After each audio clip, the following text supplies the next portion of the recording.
যিনি আজকে পর্যন্ত আমাদের অভিভাবক ছিলেন, আমাদের জাগতল থেকে যে একটি রাস্তার জন্য জায়গা এই দেশ থেকে চলে যাবে আপনি একটা ব্যবস্থা।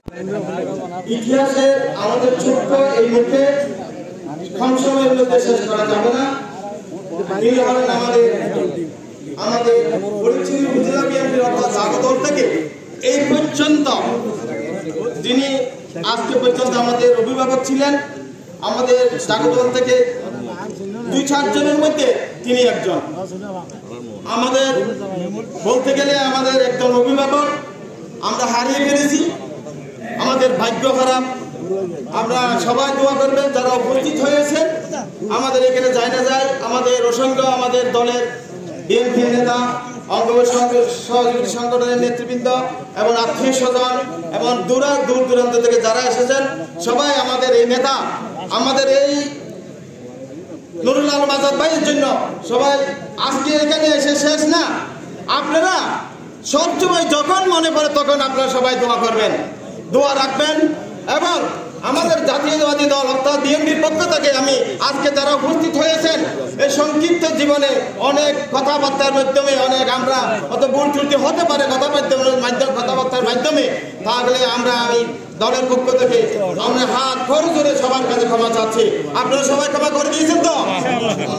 ধন্যবাদ সবাইকে। আসসালামু আলাইকুম ওয়া রাহমাতুল্লাহি ওয়া বারাকাতুহু।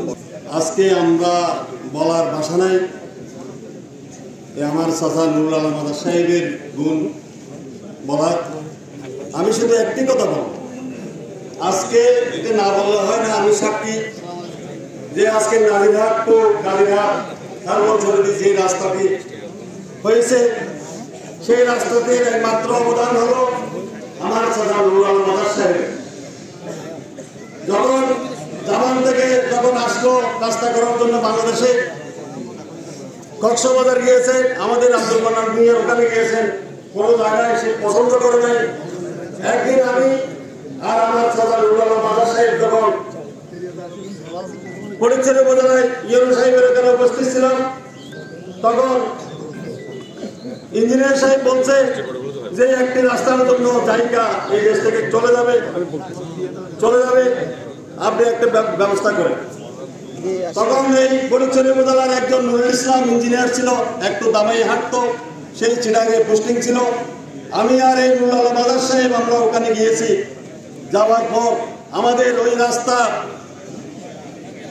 জায়গা ওইখানে আসতে আমাদের মাত্র 600 টাকা খরচা হয়েছিল আমাদের টেলিফোনিক কার্ডে।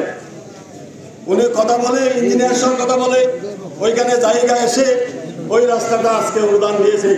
সেই রাস্তারও একমাত্র দাবিদার হলো আমাদের নুরুল আলম আজাদ সাহেব। উনি স্থাপন করেছিলেন। ওনার অনেক আমাদের বছর থানার 62 একর শতক জায়গা এই নুরুল আলম আজাদ সাহেব দান করেছিলেন।